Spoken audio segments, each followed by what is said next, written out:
नमस्कार दोस्तों, स्वागत है आपका मेरे YouTube चैनल पे। आज मैं गरुड़ पुराण पार्ट 4 की वीडियो में अध्याय 6, अध्याय 7, अध्याय 8, अध्याय 9 और अध्याय 10 की कथा कहूँगा। अध्याय 6, पिंडदान का महत्व। मृतक शरीर की आत्मा अपने साथ कर्मों का लेखा जोखा दूसरे लोक या अगले जीवन के लिए नहीं ले जाती। आत्मा अपने साथ अपने कर्मों का ब्यौरा, जो कि एक चिप और जो कि वायु द्वारा साथ जाता है और जिसे बायो चिप बोलते हैं, मृत्यु के बाद आत्मा के साथ चिपका रहता है। ये बायो आत्मा साधारण आंखों से दिखाई नहीं देती और ये अंगूठे जितनी बड़ी होती है, परंतु इसकी मोटाई नहीं दिख सकती।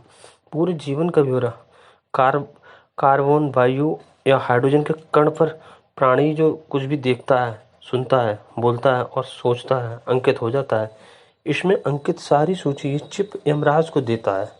केवल यमराज ही इसको पढ़ सकता है और नष्ट कर सकता है। उसे नष्ट करने के बाद ही यमराज प्राणी के कर्मों अनुसार उसे दंडित करते हैं। जब तक बायो चिप आत्मा के साथ रहता है, बायो आत्मा दूसरे शरीर धारण नहीं कर सकती। जब यह चिप बायो आत्मा से अलग किया जाता है, तब शुद्ध आत्मा अपने कर्मों अनुसार दुख या सुख का भोग करके नए शरीर धारण करती है। मृत्यु उपरांत बायो आत्मा मृतक शरीर में प्रवेश करने की कोशिश करती है, परंतु ये प्रेत आत्मा मृतक शरीर उसकी अस्थियों के पास वायु में दुखी रूप में मंडराती रहती है। प्रेत आत्मा मृत स्थान पर जब तक रहती है जब तक कि यह प्रेत आत्मा से वायु आत्मा में नहीं बदल जाती। यह वायु आत्मा ही यमराज के पास जाने में सक्षम होती है। इस प्रेत आत्मा को वायु आत्मा में परिवर्तित करने के लिए पिंडदान की आवश्यकता होती है। पिंडदान रिश्तेदार या किसी और द्वारा भी संपन्न कराया जा सकता है। यह 10 दिन की रस्म है। पिंड को 4 भागों में बांटा जाता है। 2 भाग 5 भूतों, पृथ्वी, जल, वायु, अग्नि और आकाश। 1 भाग यमदूतों और 1 भाग प्रेत आत्मा के लिए अर्पण किया जाता है। 9 दिन तक ये भोज खाने के बाद प्रेत आत्मा प्रेत शरीर में, जिसका नाप मनुष्य शरीर के हाथ जितना होता है, बदल जाती है और 10वें दिन इसको शक्ति मिलती है। इस शक्ति के साथ ये यमराज तक के रास्ते पर चलने को तैयार हो जाती है। इस रास्ते को मृत्यु सड़क भी कहा जाता है। पिंडदान में दी हुई लाई से प्रथम दिन सर, दूसरे दिन गर्दन, कंधे, तीसरे दिन हृदय, चौथे दिन पीठ, 5वें दिन धुनी, छठवें दिन कूल्हे गुप्त अंग, 7वें दिन जांघ, 8वें दिन घुटने, 9वें दिन पैर, 10वें दिन भूख प्यास। यह निर्वाचित प्रेत शरीर भूख प्यास से दुखी 11वें 12वें दिन भोजन करता है। 13वें दिन प्रेत शरीर यमदूतों के पाशबुद्धों में जकड़ा एक बंदी बंदर की तरह मृत्यु सड़क पर घसीटता हुआ चलता है। यम नगरी की दूरी 86,000 योजन, 1 योजन बराबर 15 किलोमीटर लगभग, यानी यम नगरी की दूरी 86,000 योजन है और एक दिन रात में 247 योजन चलना पड़ता है। 16 पौर रास्ते में अनेक प्रकार की यातनाएं, दुर्लभ रास्ते, भयानक पीड़ाएं 11 महीनों तक सहते हुए यमराज का राज्य शुरू होता है। वहां से यमनगरी का रास्ता शुरू होता है, जो कि इससे भी कष्टदायी है। टिप्पणी: कई विद्वानों का मत है कि यह प्रेत आत्मा वायु की सहायता से चलती है और हम ये समझ सकते हैं कि जो वायु प्रेत आत्मा को लेकर चलती है, उसे कई प्रकार के वातावरण जैसे बदबू, नदी, पहाड़, ठंड, गर्मी, जानवर आदि के पास से निकलना पड़ता है। गरुड़ पुराण में बैतरणी नदी का इतना भयानक रूप वर्णन किया है, संभवतः प्राचीन काल में लिखा गया है। यह ग्रंथ उस समय में ब्राह्मणों और गौ की सुरक्षा के हेतु आम जनता के दिलों में एक अलौकिक भय बिठाने के लिए वर्णित किया गया है, ताकि लोगों में ब्राह्मणों को गौ अन्न दान देने से उनके पाप नष्ट होने का भ्रम बना रहे। आप इस दार्शनिक विचार को कैसे लेते हैं, आप पर निर्भर करता है। मृतक शरीर छोड़ने के 17 दिन बाद 18वें दिन प्रेत शरीर पहली नगरी में विश्राम के लिए रुकता है और पुत्र द्वारा दिया हुआ भोजन ग्रहण करता है। इस तरह सब नगरियों को पार करता हुआ इस प्रकार सभी नगरियों को पार करता हुआ 1 वर्ष के अंत में बाहुबहेतपुर नगरी पहुंचकर प्रेत शरीर अपने शरीर को छोड़कर अंगूठे के नाप का शरीर धारण कर लेता है। प्रेत आत्मा अपने कर्मों का भोग भोगने यमदूतों के साथ पाशबंधुओं में जकड़ा हवा में चल पड़ता है। यमराज की नगरी में 4 द्वार बने हुए हैं। इनमें से पापकर्मी दक्षिण द्वार से यमराज की राजधानी की ओर प्रस्थान करते हैं। अध्याय 7 यमराज की राजधानी का वर्णन। 44 योजन बहुविधि शहर से दूर यमराज की महान नगरी पड़ती है। सभी आत्माएं धर्म दरवाजे पर खड़े पहरेदार को अपनी आगमन सूचना देती हैं। चित्रगुप्त अपने चमचमाते आसन पर विराजमान होते हैं। सब कुछ मालूम होते हुए भी वह सारावंश चित्रगुप्त जो है ये ब्रह्मा पुत्र हैं जो पूरे विश्व में चक्कर लगाते रहते हैं और दूर से ही मनुष्य चाहे किसी भी संसार में हो उसके सारे कर्मों का ब्यौरा सूची तैयार करते रहते हैं। इनकी पत्नियां स्त्राविनिश मनुष्य की इच्छाओं और कल्पनाओं की सूची तैयार करती हैं। इस तरह मनुष्य के सब अच्छे बुरे कर्मों की सूची तैयार होती है और ये जानकारी चित्रगुप्त के पास जाती है। टिप्पणी। प्राचीन काल में बायोचिप का ज्ञान न होने के कारण ऐसा उल्लेख करते हैं मनुष्य को एक भ्रम में रखा गया है। अब हम ये कह सकते हैं कि बायोचिप सूक्ष्म आत्मा के साथ जुड़ी रहती है और जिसमें से पूरी जानकारी लेने के लिए केवल यमराज ही सक्षम है। उस जानकारी के आधार पर पुनर्जन्म होता है। जिन आत्माओं के अच्छे कर्म होते हैं उन्हें स्वर्ग की ओर भेजा जाता है। चित्रगुप्त द्वारा सूचित की हुई पाप आत्माओं को यमराज अपना भयानक रूप बहुत बड़े भैंसे पर विराजमान 32 हाथों में जो कि 3-3 योजन लंबे हैं उनमें हथियार धारण किए हुए और कुओं की भांति लाल आंखें एक लंबा नाक दर्शाते हुए अपने दूतों को उन्हें नरक में ले जाने को कहते हैं। 21 महान भयानक नरकों में उनको यातनाएं दी जाती हैं। इस तरह अनेक यातनाएं सहन कर मनुष्य शुद्ध आत्मा के साथ फिर दूसरा जन्म लेता है।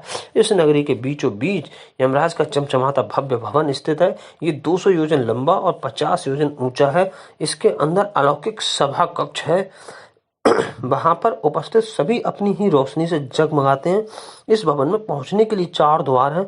भव्य आसन के ऊपर छत्र के नीचे एक बड़े ताज से सुशोभित यमराज विराजमान होते हैं। उनकी हाजिरी में हाथ में फंदा लिए मृत्यु चित्रगुप्त कर्मों का प्रसंग करने के लिए तथा अनेक कर्मचारी आज्ञा का पालन करने के लिए उपस्थित रहते हैं। पापकर्मी जो दक्षिण द्वार से जाते हैं वह इस भवन को नहीं देख सकते। पूर्वी द्वार साधु महात्मा देवी देवताओं को पूजने वाले जो यात्रियों को छाया की व्यवस्था प्रदान करवाते हैं।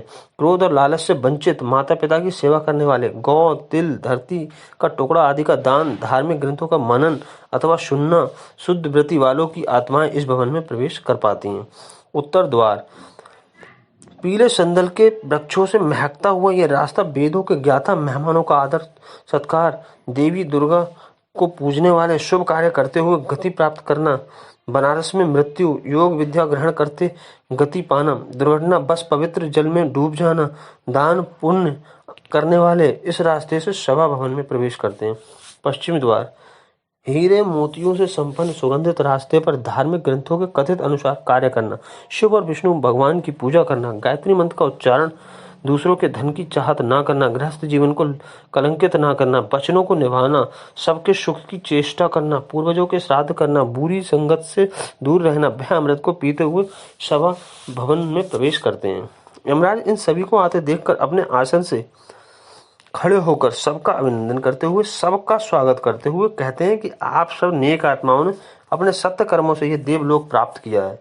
जिनको दुर्लभ मिलने वाला मनुष्य शरीर मिला फिर भी सत्य कर्म नहीं किए वह नरक की भयानक आग में जलते रहेंगे।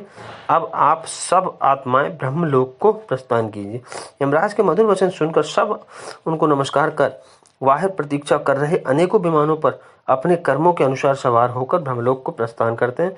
वहां कुछ युग बिताने के बाद स्वर्ग के भोग भोगते हुए फिर से अच्छे परिवारों में जन्म लेते हैं। धन संपत्ति से युक्त धार्मिक ग्रंथों के ज्ञाता लोक कल्याण करते हुए अपने सत्य कर्मों के आधार पर अलौकिक सभा भवन में प्रवेश करते हैं। अध्याय 8 पापी आत्माओं का दुखदायी जन्म। भगवान विष्णु बताते हैं कि किस तरह स्त्री पुरुष के मिलन से मनुष्य का जन्म होता है। प्रसव के 3 दिन के अंदर पाप आत्माओं का शरीर बनना शुरू हो जाता है।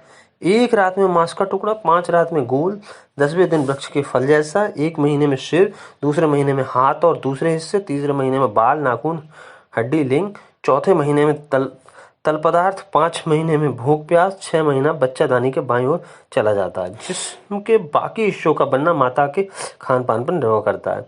अपनी पीठ और शरीर के बीच में सिर दबा होने से यह अपने हाथ पैर हिला नहीं सकता। इस समय अलौकिक शक्ति से पिछले जन्मों में किए हुए कर्म याद आते हैं। 7वें महीने के आरंभ से उसे चेतना आनी शुरू होती है और वह गर्भशाला में हिलना शुरू करता है। ईश्वर से विनती करता है, यदि मुझे यहाँ से बाहर निकालोगे तो मैं सदा आपके चरणों में पड़ा रहूंगा, लेकिन यदि मेरे पाप कर्मों से मुझे सदा दुख भोगने पड़े तो मैं कभी बाहर नहीं आना चाहता। गर्भाशय में 10 महीने से पड़े हुए उसकी पीड़ाओं को देखते हुए कृपालु भगवान उसको बाहर निकालकर उसका जन्म करवाते हैं। सिर नीचे जबरदस्ती बाहर निकाला हुआ पीड़ित अपनी समस्त यादों को खोकर नए वातावरण को देखकर शिशु के रूप में घबराकर रोता है। बचपन के दुखों को झेलता हुआ जवानी में अपनी इंद्रियों के बस बुरी आदतों में फंसा दुर्लभता से मिले मनुष्य जीवन को यहीं बर्बाद करके वृद्ध अवस्था में बीमारियों से घिरा मृत्यु के पश्चात फिर नरक लोक में जाता है। इस तरह बुरे कर्मों के जाल में फंसा मेरी प्रकृति से पापी कभी मुक्त नहीं होता। अध्याय 9 पापों का विवरण जो नरक में ले जाते हैं। जो बुरे कर्म करने से आनंदित होते हैं, जो शुभ कर्म करते हैं, यह यमराज के कक्ष में दक्षिण द्वार को छोड़कर बाकी 3 द्वारों से प्रवेश करते हैं। बैतारनी नदी दक्षिण द्वार से प्रवेश करने पर ही आती है। ब्राह्मणों के कातिल नशीले पदार्थों का सेवन, अजन्मे बच्चों को मारना, लोगों की हत्या, चोरी, विश्वासघात, अपनी खुशी की चाहत, दूसरों से घृणा करना, अपने को बहुत अक्लमंद समझना और इन प्रकार के अनेक कर्मों द्वारा किए गए पाप कर्म, जिन्होंने गोदान नहीं किया, दाह संस्कार की रस्में नहीं करी, झूठी गवाही, विधवाओं के साथ शारीरिक संबंध, स्त्री जो पति के साथ विश्वासघात करती है, जानवरों को सताना, पेड़ों को काटना, सामाजिक रीतियों का उल्लंघन, ब्राह्मण या कोई मेहमान आपके घर में खाने की इच्छा से आए, उसे खाना नहीं दिया जाए जबकि घर में खाना बन रहा हो, ऐसी प्रवृत्ति के लोग नरक की अनेक यातनाएं सहते हैं। यमराज के आदेश अनुसार वह फिर पृथ्वी लोक में नीचे योनि में जन्म लेकर बीमारियों के शिकार होकर पीड़ित रहते हैं और पाप कर्म करते रहते हैं। नरक के बार चक्कर काटते हैं। अध्याय 10 पापों की संज्ञा और पुनर्जन्म। गौ हत्या, कुबड़ा, स्त्री हत्या, पेट गिराना, बीमारियों से लिप्त, अवैध संबंध, हिजड़ा, दूसरों को दिए गए बिना मिठाई खाना, सूजी गर्दन, श्राद्ध में अशुद्ध पकवान, फलहेरी, वेद शास्त्रों का विरोध, पीलिया, पुस्तक चुराना, अंधा, ब्राह्मण गौ को पैर मारना, लंगड़ा, झूठ बोलना, हकलाना, जहर देना, पागल, खाना चुराना, चूहा, सब्जी चुराना, मोर, धातु चुराना, गरीबी, नमक चुराना, चींटी, फल फूल, पान चुराना, जंगली बंदर, जूते कपास चुराना, भेद बकरी, शिकार करना, कसाई के घर बकरी, जहर पान करके मृत्यु, काला नाग, बगल में छुरी, मुंह में राम राम, ब्राह्मण, सारस, मित्र को धोखा, गीध, बिक्री में धोखा, उल्लू, माता पिता से झगड़ा, पेट में ही मर जाना, स्त्री जो सास ससुर को गाली दे, जोंक, पति को बुरा भला कहना, जू धोखे से ब्राह्मण की, संपत्ति हड़पना, 7 पीढ़ियों तक नुकसान दी हुई वस्तु को फिर से मुफ्त में वापस ले लेना, घोर नरक में जाना। जो दान पुण्य आदि नहीं करते वे गरीबी में जीते हैं, गरीबी में वे पाप कर्म करते हैं, ये कर्म उन्हें नरक में ले जाते हैं, फिर गरीब पैदा होते हैं और पाप कर्म करते हैं। जो भी अच्छे बुरे कर्म होते हैं उन्हें भोगना पड़ता है, ना भोगे हुए कर्म लाखों वर्ष में भी नष्ट नहीं होते। अध्याय 10 भी समाप्त हुआ। धन्यवाद दोस्तों। ओम श्री हरि, ओम नमो भगवते वासुदेवाय, जय श्री हरि। मैं अपने गरुड़ पुराण पार्ट 5 में अध्याय 11, अध्याय 12, अध्याय 13, अध्याय 14 और अध्याय 15 की कथा करते हुए गरुड़ पुराण की कथा को समाप्त करूंगा। धन्यवाद। ओम नमो भगवते वासुदेवाय। नमस्कार दोस्तों, स्वागत है आपका मेरे YouTube चैनल पे। आज मैं गरुड़ पुराण पार्ट 4 की वीडियो में अध्याय 6, अध्याय 7, अध्याय 8, अध्याय 9 और अध्याय 10 की कथा कहूँगा। अध्याय 6 पिंडदान का महत्व। मृतक